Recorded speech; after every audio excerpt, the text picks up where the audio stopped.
వాగర్థావివ సంపృక్తౌ వాగర్థ ప్రతిపత్తయే జగతః పితరౌ వందే పార్వతీ పరమేశ్వరౌ. వామే భూమిసుతా పురశ్చ హనుమాన్ పశ్చాత్ సుమిత్రాసుతః శత్రుఘ్నో భరతశ్చ పార్శ్వదళయోః వాయువాదికోణేషు చ సుగ్రీవశ్చ విభీషణశ్చ యువరాట్ తారాసుతో జాంబవాన్ మధ్యే నీలసరోజకోమలరుచిం రామం భజే శ్యామలం. శ్రీరామం భజే శ్యామలం. నమో మహద్భ్యో ఋషిభ్యో గురుభ్యో నమః. జాంబవత్ సుగ్రీవ హనుమత్ సీతాలక్ష్మణ భరత శత్రుఘ్న పరివార సమేత శ్రీరామచంద్ర పరబ్రహ్మణే నమో నమః. తండ్రి పాలననే నెపంతో వచ్చాడు కానీ లోకరక్షణ కోసమే వనవాసం చేయడానికి వచ్చాడు అనే మాట ఆయన నోటితో బయటపడిపోయింది. ఎంత చమత్కారంగా మాట్లాడుతున్నాడంటే, కేవలైన ఆత్మకార్యేణ ప్రవేష్టవ్యం మయావనం. ఏదో నా ప్రయోజనం కోసం వచ్చాను, నా ప్రయోజనం అంటే తండ్రి సత్యం నిలపడం. కానీ పితుస్తు నిర్దేశకరగా ప్రవిష్టోహమిదం వనం తస్యమేయం వనే వాసో భవిష్యతి మహాఫలః భవతాం అర్థసిద్ధ్యర్థం ఆగతోహం యదృచ్ఛయా. నేను వచ్చినది ఋషుల రక్షణ కోసం. ఋషుల రక్షణ కోసం అంటే ఋషుల్ని రక్షించడం, వాళ్ళు చెప్పిన ధర్మాన్ని రక్షించడం, తద్వారా లోకంలో అందరినీ రక్షించడం. అది దీని యొక్క అద్భుతమైన మాట. ఈ విధంగా ఋషులకు అభయం ఇచ్చినటువంటి కోదండపానికి నమస్కారం చేద్దాం. ఇది శ్రీరామ రక్ష. శ్రీరామ రక్ష అంటే ఇదండి. అందుకే శ్రీరామ రక్ష సర్వజగద్రక్ష. ఆటోలు నడిపేవాళ్ళు, కార్లు ఉన్నవారు, స్కూటర్ల మీద వెళ్ళేవాళ్ళు ఒక పని చేసుకోండి. శ్రీరామ రక్ష సర్వజగద్రక్ష అని వాళ్ళ బళ్ళ వెనకాల రాసుకోండి. ఇది మంత్రం, సామాన్యం కాదు. అప్పుడు రామలక్ష్మణులు ఉభయులు వాళ్ళని కాపాడతారు. ఆ వాహనాలు నడిపేవాళ్ళు, వాహనాల్లో ఉన్నవాళ్ళు కూడా ఏ ప్రమాదము లేకుండా క్షేమంగా వెళ్ళగలరు. ఇది శాస్త్రం, గుర్తుపెట్టుకోండి. శ్రీరామరక్ష సర్వజగద్రక్ష ఇది వ్రాసి దాని క్రింద దుర్గానామం శ్రీ క్షేమంకరి, శ్రీ క్షేమంకరి ఇది వ్రాయండి. మంత్రశాస్త్రంలో చెప్పిన విషయం మీకు చెప్తున్నాం. అడుగడుగునా రామలక్ష్మణులు రక్షిస్తారు, ఇందులో సందేహం లేదు. వాళ్ళకి ఏవి ప్రమాదములు కలగవు. అది శ్రీరామ రక్ష. ఆ రక్షాకర రామమూర్తికి నమస్కారం చేసుకుంటూ ఇప్పుడు రామచంద్రమూర్తి సుతీక్ష్ణ మహాముని ఆశ్రమానికి చేరుకున్నాడు. ఆ సుతీక్ష్ణ మహాముని ఆశ్రమానికి వెళ్ళినప్పుడు సుతీక్ష్ణుడు చక్కగా అన్ని అతిథి సత్కారాలు చేసి స్వాగర్తం ఖలుతే వీర రామ ధర్మభృతాం వర ఆశ్రమోయం త్వయాక్రాంత సనాథ ఇవ సాంప్రతం. ఇంతవరకు ఋషుల ఆశ్రమాలు సరైన రక్షకుడు లేకుండా ఉన్నాయి, అనాథగా ఉన్నాయి. ఇప్పుడు సనాథం, రక్షకుడు లభించాడు. అంటే నిజమైన ప్రభువు, నిజమైన రక్షకుడు రాముడే. రాముడే రక్షకుడు. తెలుసుకోండి, ఇక్కడ తక్కువేమి మనకు రాముండొక్కడుండు వరకు. రాముడు రక్షకుడు. అందుకే సనాథం సంప్రతం, నువ్వు రావడం చేత మాకు రక్షకుడు లభించాడు అని సుతీక్ష్ణ మహాముని, నీ రక్షణ వల్ల మేము ఇంకా తపస్సులు, యజ్ఞాలు, యాగాలు చక్కగా చేస్తాం, శాస్త్రములు అధ్యయనం చేస్తాం, జ్ఞానాన్ని ప్రపంచానికి అందిస్తాం, శాంతిని అందిస్తాం అని మహర్షులు ఆనందంతో చెప్తున్నారు. సుతీక్ష్ణ మహర్షి ఆశ్రమంలో ఉన్న ఋషులందరూ. ఆ విధంగా దేవర్షులు, ఋషులు అందరూ కూడాను అక్కడ చేరారు. అప్పుడు మళ్ళీ సుతీక్ష్ణుడు అంటున్నాడు, నిన్ను చూస్తూ ఉంటే నేను తపస్సుతో సాధించిన అద్భుతాలు చాలా ఉన్నాయి, అవన్నీ నీకు ఇద్దామనుకుంటున్నాను అన్నాడు. వెంటనే అన్నాడు, నా తపస్సుతో నేను సంపాదించేలా నన్ను ఆశీర్వదించండి. మీ అందరినీ రక్షించడమే ఫలంగా ఇక్కడ ఉన్నటువంటి వాడను. నేను ఇక్కడి నుంచి బయలుదేరి ఇంకా దండకారణ్యం లోపల భాగాలకు వెళుతున్నాను అంటే, సరే నాయన వెళ్ళు అంటే అప్పుడు అడుగుతున్నాడు రాముడు, అగస్త్య మహాముని ఆశ్రమం ఎక్కడుంది? నేను ఆయన చూడాలనుకుంటున్నాను. రామాయణం మొత్తం మీద ఋషులందరూ రాముడిని చూడాలనుకుంటారు. రాముడు చూడాలనుకుంటున్న మహర్షి అగస్త్య మహర్షి. తెలుసుకోండి, అంతవాడు అగస్త్యుడు. అగస్త్యుని ఆశ్రమం వైపు రాముడు బయలుదేరుతున్నాడు. అయితే రామచంద్రమూర్తి ధనుర్బాణాలన్నీ పట్టుకు వెళుతుంటే సీతమ్మ అప్పుడు మాట్లాడుతుంది. రామ, ఏమనుకోవా? నిర్మోహమాటంగా నీతో కొన్ని మాట్లాడాలనుకుంటున్నాను అని.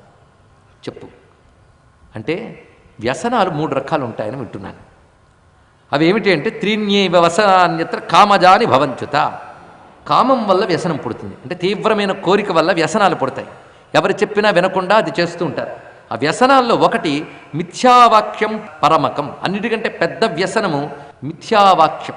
అయితే వ్యసనం అనే మాటకు అర్థం తెలుసుకోవాలి, దుఃఖం అని అర్థం. మరి బ్యాడ్ హ్యాబిట్స్ కూడా వ్యసనం అనే పేరు ఎందుకు పెట్టారు ఏంటంటే, అవి ఎలాగో దుఃఖాన్ని ఇస్తాయి కనుక వాడికి ఆ పేరు పెట్టారు. తెలుసుకోవాలి. ఇక్కడ మిథ్యావాక్యం, అన్నిటికంటే పెద్ద వ్యసనం ఏంటంటే అబద్ధాలు ఆడడం. మహాపాపం. రెండవది పరస్త్రీ వ్యామోహం, అన్నిటికంటే పాపం. పరస్త్రీ వ్యామోహం ఉన్నవాడి తపస్సులు క్షీణించిపోతాయి, ఆ జీవుడికి సద్గతులు ఉండవు. అందుకే పరస్త్రీ వ్యామోహం రెండవ మహాపాపం.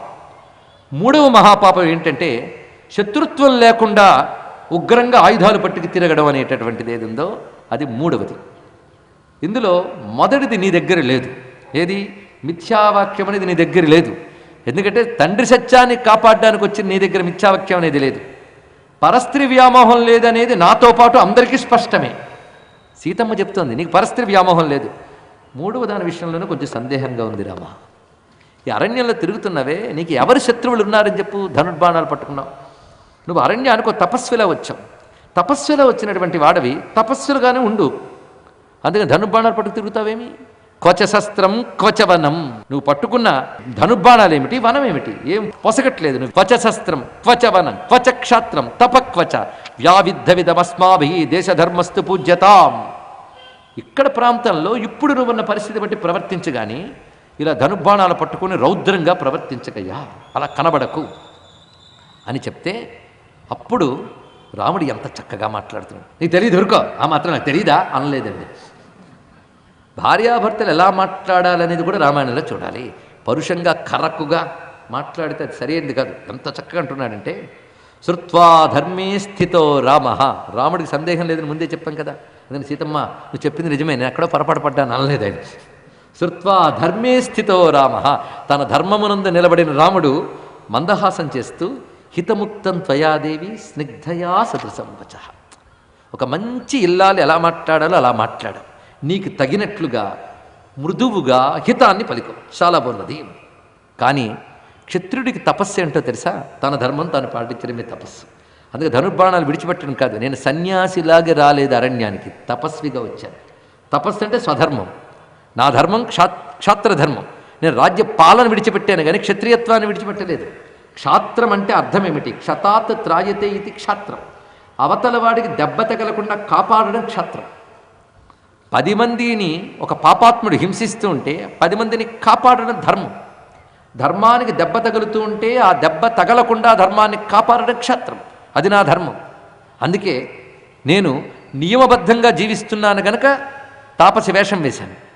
ధర్మాన్ని పాటించడం, ధర్మాన్ని నిలపడం నా యొక్క కర్తవ్యం గనక ఆయుధాలు పట్టుకున్నాను. అంతేగాని నేను అధర్మమేమీ చేయలేదు సుమా. పైగా వాళ్ళందరూ నా ముందుకు వచ్చి ఏమన్నారో విన్నావను? కనబడిన ప్రతి ఋషి గుంపులు గుంపులుగా నా దగ్గరికి వచ్చారు. అసలు నిజానికి నేను వాళ్ళ దగ్గరికి పేరున వెళ్ళి కాళ్ళ మీద పడి దండం పెట్టాలి. అలాంటిది వాళ్ళందరూ గుంపులుగా వచ్చి నా దగ్గరికి వచ్చారు అంటేనే ఒక్కొక్కడు సామాన్యుడు కాడు తెలుసుకో. ఒక మహర్షి హుంకరిస్తే ఇంద్రపదవిలో నహుషుడు కొండ చిలువై పడ్డాడు. ఒక మహర్షి హుంకరించి చెయ్యి పెడితే సముద్రం చేతిలో గుచ్చి మింగివేశాడు. ఒక్కొక్కడు అలాంటి మహర్షులు సామాన్యులు కారు. వీళ్ళందరూ చేతకాని వాళ్ళు అనుకున్నావా? అలాంటి మహర్షులు శరణ్యాహ శరణంగతాహ. అద్భుతమైన మాట చెప్పాడు. ప్రపంచంలో అందరూ మీరు దిక్కుని వాళ్ళకి దండం పెట్టాలి, వాళ్ళు వచ్చి నన్ను దిక్కుని నమస్కారం చేస్తున్నారు. చూసావా? అందరికీ దిక్కైన వాళ్ళు నన్ను దిక్కుని నమస్కరిస్తున్నారు. ఇందులో గొప్ప మాట ఉన్నది. మనందరికీ దిక్కు దేవతలు ఋషులైతే వాళ్ళకి దిక్కు పరమాత్మ అయిన రాముడు. అది తెలుసుకోవాలి ఇక్కడ. అది భావం అది. కానీ నమస్కరించవలసిన వాళ్ళందరూ నా దగ్గరకు వచ్చి అంటూ ఉంటే వాళ్ళని రక్షించకుండా ఎలా ఉంటాను? క్షత్రియుడి లక్షణం ఏంటంటే ఆర్త శబ్దము వినబడరాదు. ఆర్త అంటే పీడ. ప్రపంచంలో ఎవడు ఆర్తనాదం చేయకూడదు, పీడ అనేది ఉండకూడదు, బాధ అనేది ఉండకూడదు. అది నా యొక్క లక్షణం. అందుకే ఆర్తానాం ఆర్తిహంతారం భీతానాం భయనాశనం ద్విషతాం కాలదండంచ రామచంద్రం నమామ్యహం ఆపదామపహర్తారం దాతారం సర్వసంపదాం లోకాభిరామం శ్రీరామం. అది ఆర్తి కనబడితే రాముడు తొలగిస్తాడు. అందుకే తే చార్తా దండకారణ్యే మునయ సంసితవ్రతా శరణాగత దీనార్థ పరిత్రాణపరాయణే. శరణు వేడిన వాళ్ళ ఆర్తిని పోగొట్టడం నా యొక్క ధర్మము. అందుకే నరమాంస భక్షకులైన వాళ్ళు విజృంభించి ఇంత ధర్మాన్ని దెబ్బతీస్తూ ఉంటే సమర్థత కలిగి బాధ్యత కలిగినటువంటి నేను వాళ్ళని దెబ్బ తీయకపోతే, అంటే దుర్మార్గులను దెబ్బ తీయకపోతే అది నాకు పాపం. నా ధర్మాన్ని నేను పాటించడమే నాకు తపస్సు. కాబట్టి నేను ఈ పని చేస్తున్నాను. నువ్వు చెప్పడం తప్పేమీ లేదు. నీకు అలా అనిపించినప్పుడు తప్పకుండా చెప్పాలి. నేనంటే నీకు ప్రీతి కనుక నువ్వు చెప్పావు. మమ స్నేహాచ్చ సౌహార్దాత్ ఇదముక్తం త్వయా అనఘే పరితుష్టోస్మ్యహం సీతే నహ్యనిష్టోను శిష్యతే. ఇది అంతేగాని భార్య చెప్పిన మాట వింటే అదేదో మునిగిపోయినట్టు భావించకూడదండి. ఆవిడ చెప్పింది చక్కగా వినాలి, ఇద్దరూ ధర్మాధర్మ చర్చ చేయాలి, ఏది ధర్మమో అది అంగీకరించాలి. అది ఇక్కడ చెప్పడం. నువ్వు స్నేహం చేత సౌహృదయం చేత నువ్వు నాతో ఇలా మాట్లాడావు, నీ మాటకి నేను తృప్తి చెందాను. నహ్యనిష్టోను శిష్యతే, గొప్ప మాట చెప్పాడు. ఇష్టం లేని వారితో ఎవరు చెప్పరు కదా, అందుకే నువ్వు నాతో చెప్పావు. నీకు సహధర్మచారిణివి గనక ప్రాణేభ్యోపి గరీయసి, నాకు ప్రాణాల కంటే నువ్వు ఎక్కువ గనక నువ్వు ఇంత చక్కగా మాట్లాడేవు, సంతోషము అని రామచంద్రమూర్తి సీతమ్మకి వివరణిచ్చాడు. సీతమ్మ సంతోషించింది. వాళ్ళు కదిలి వెళుతున్నారు. తిన్నగా అగస్త్యముని ఆశ్రమ ప్రాంతానికి చేరుకున్నారు. క్రమంగా అక్కడ అగస్త్యుల వారు, ఆశ్రమం అంటే ఏదో చిన్న కుటీరం కట్టుకుని కూర్చున్నారు అనుకోవద్దు. అగస్త్యులు లాంటి మహర్షుల ఆశ్రమాలు ఒక్కొక్క యూనివర్సిటీలు, తెలుసుకోండి. ఒక్కొక్క ఋషుల ఆశ్రమాలు ఒక్కొక్క యూనివర్సిటీలు. వాళ్ళు కులపతులు. వాళ్ళని ఆధారం చేసుకుని ఇంకెందరో ఋషులు ఆ ప్రాంతాల్లో ఉంటారు. వాళ్ళందరూ విద్యలు నేర్పుతూ ఉంటారు, కాపాడుతూ ఉంటారు రకరకాల శాస్త్ర విద్యల్ని. వాళ్ళంటికి ఒక ప్రధాన కులపతిగా ఉంటాడు ఒక మహర్షి. అది అగస్త్యుని ఆశ్రమం. అగస్త్యుని ఆశ్రమం విస్తారంగా ఒక పవిత్రమైన నదీ తీరంలో ఉన్నది. అగస్త్యుని వద్దకు వెళుతూ అగస్త్యుని శిష్యుడు కనబడ్డాడు ఆయన కుటీరం బయట. మేము వచ్చేమని చెప్పి అగస్త్యుడికి చెప్తారా అని అడిగాను. వెంటనే లోపలికి వెళ్ళాడు ఆ శిష్యుడు. అగస్త్య మహర్షి అప్పుడు యజ్ఞగుండం ముందున్నాడు. వెళ్ళి చెప్పాడు, దశరథ పుత్రుడు రాముడు వచ్చాడు తన తమ్ముడితో. అనగానే రాముడు వచ్చాడా, నా భాగ్యం పండింది, ఆయన కోసం నేను ఎదురు చూస్తున్నాను. దిష్ట్యా రామశ్చిరస్యాద్య ద్రష్టు మాం సముపాగత. అగస్త్యుడు చెప్తున్నది చిరస్య అంటే ఎంతో కాలం నుంచి రాముడి ఇక్కడికి రావాలని ఎదురు చూస్తున్న నాకు ఇప్పటికి భాగ్యం పండి రామచంద్రుడు వచ్చాడు, చాలా సంతోషం. వచ్చిన రాముని బయటే నిలబెట్టేవా, ఆయనకు అనుమతి ఏమిటయ్యా, ఆయన స్వేచ్ఛగా రావలసిందే, వెళ్ళు వెళ్ళు ఆపకు, ఆ రామచంద్రమూర్తిని లోపలికి రమ్మను అన్నాడు. వెంటనే శిష్యుడు బయటికి వెళ్ళాడు.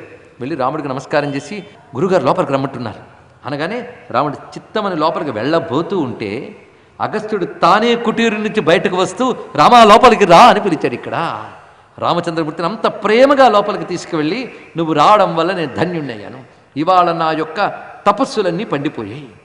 అప్పుడు లక్ష్మణుడితో రాముడు అంటున్నాడు, దూరం నుంచి వస్తూనే ఆయన తేజస్సు చూసి నేను పోల్చుకున్నానయ్యా, ఆయన అంత బ్రహ్మ తేజస్సుతో ప్రకాశిస్తున్నాడు, ఆయన అగస్త్య మహర్షి అని సూర్యవర్చస్సుతో ఉన్న అగస్త్యునికి నమస్కారం చేశాడు. అగస్త్యం సూర్యవర్చసం, మహా తేజస్సంపన్నుడైన అగస్త్య మహర్షి పాదాలకు నమస్కారం చేస్తే అగస్త్యుల వారు కూర్చోబెట్టి, రామా ఇవాళ నీకు ఆతిథ్యం ఇచ్చి చాలా సంతోషించాను. అంతేకాదు నీ ప్రక్కన నీ మహాతల్లున్నదే, ఆవిడ మహాత్మురాలు. ఇటువంటి స్త్రీ దొరకడమే కష్టం. ముల్లోకాల్లో ఇటువంటి మహాత్మురాలు ఉండరు. అటువంటి మహాత్మురాలనే ఈమె లభించడం కూడా ఒక భాగ్యం. ఆమెని ఇవాళ చూసి మేము ఆనందిస్తున్నాం అని సీతమ్మని ప్రశంసించాడు అగస్త్యుల వారు.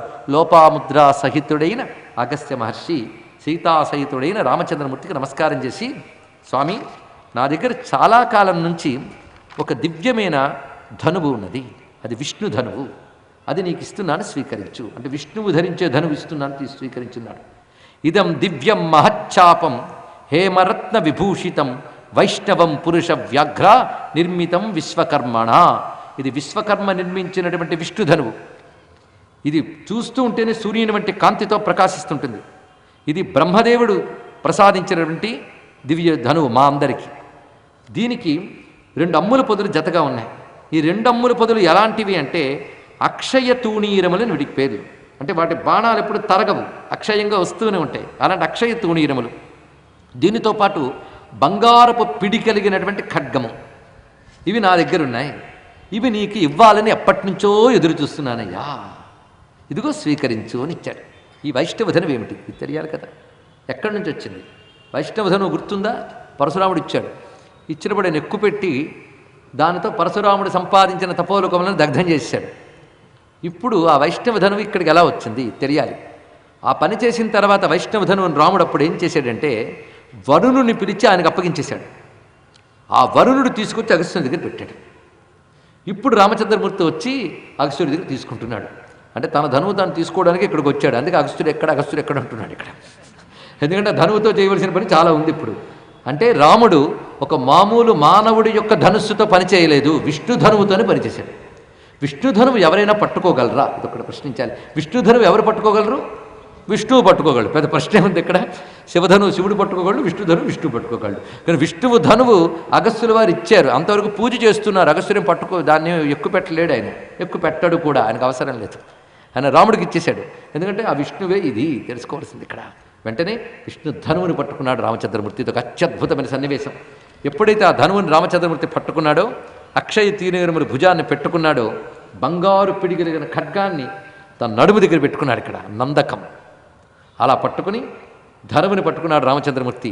వెంటనే దేవతలు ఆకాశం నుంచి కుసుమ వృష్టి కురిపిస్తున్నారు. ఈ కోదండపాణిని స్మరిస్తే చాలండి, అది రాముడు, కోదండ రాముడు, అద్భుతమైన ధనుస్సును ధరించిన రామచంద్రమూర్తి. ఇక్కడి నుంచి ధనుస్సుతో అవతార కార్యం మొదలవుతుంది. ఇంతవరకు ఏం చేశాడు? తాటకే మారి స్వభావం తర్వాత చెప్పుకోదగ్గ పనులు ఏం చేయలేదు. ఇప్పుడు మర్చిపోలేని పనులన్నీ చేయబోతున్నాడు. ఇది ప్రారంభం.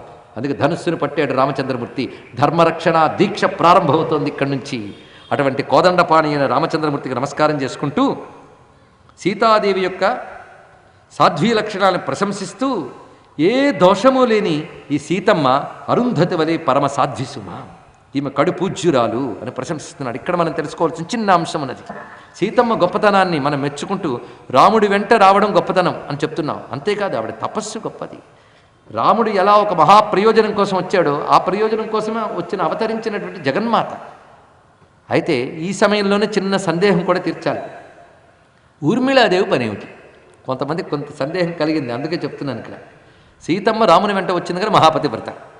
ఊర్మిళాదేవి వెళ్ళలేదు కదా, పతివ్రత కాదా అంటే మనకు మహాపాపం. అప్పుడు ఊర్మిళాదేవి ఏం చేసింది? 14 ఏళ్ళు పడుకుందన్నారు ఎవరో. అది రామాయణంలో ఆ విషయాలు లేవు. 14 ఏళ్ళు పడుకోవడం ఇవి లేవు. ఇలాంటి మానుషాతీతమైన విషయాలు రామాయణంలో లేవు, తెలుసుకోండి. ఇక్కడ 14 ఏళ్ళు వాడు పడుకోలేదు. మరి ఏమిటి? ఊర్మిళ ఏం చేసింది? వాల్మీకి చెప్పలేదు. చెప్పకపోతే అన్యాయం కాదండి, ఏం అన్యాయం కాదు. అందుకే కావ్యం ఆలోచించాలి అని చెప్పుకున్నాం. ఊర్మిళాదేవి మహాపతివ్రత. మరి తాను పతి వెంట వెళ్ళలేదే? ఇప్పుడు అర్థం చేసుకోవాల్సిన అంశం. అందుకే జాగ్రత్తగా ఒకటి వింటే తర్వాత మనకు వస్తుందని చెప్తున్నాం. రామచంద్రమూర్తి వనవాసానికి వెళతాను అని సీతమ్మతో చెప్పినప్పుడు, భర్త వనానికి వెళ్ళినప్పుడు, గ్రామాంతరం వెళ్ళినప్పుడు, దేశాంతరం వెళ్ళినప్పుడు భార్య ఎలా ఉండాలో కొన్ని నియమాలు చెప్తాడు. ఆ నియమాలు పెద్ద విశేషాలేం లేదండి.